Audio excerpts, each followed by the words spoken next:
Pas de football pour cette fois au MM Arena. Les professionnels du numérique ont investi les lieux, des professionnels bien placés pour décrypter la tendance forcée de cette année 2020, le télétravail. Longtemps mal perçu, il s'est imposé avec le Covid et continue de rythmer la vie de beaucoup de Français. Mais pour ne pas pénaliser les entreprises, il doit être mis en place avec soin. L'objectif, c'est d'apporter toutes les couches matérielles et logicielles afin que le collaborateur en télétravail ait le même confort de travail qu'en présentiel. L'idée, c'est qu'il arrive, il a son PC, son poste téléphonique, il se connecte aux mêmes outils que d'habitude, il partage les mêmes documents, il collabore avec ses confrères de la même façon.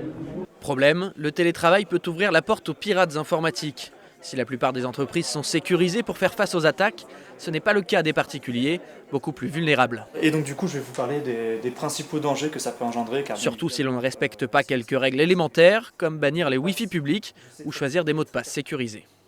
Typiquement la cité de Carcassonne, comme je suis originaire de là-bas, l'attaquer c'est très compliqué. Il y a des enceintes, il y a tout.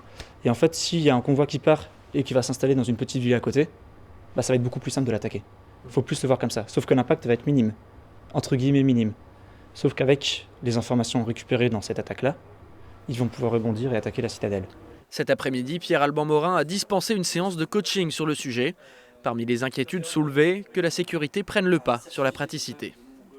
Le télétravail va se développer, donc il va falloir que les grosses entreprises... en même temps, l'idée, c'est pas de créer des forteresses non plus, parce que sinon, on ne pourra plus communiquer avec l'extérieur.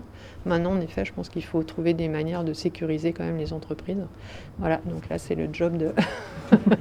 Depuis février, on estime que les tentatives de cyberattaque ont été multipliées par 7.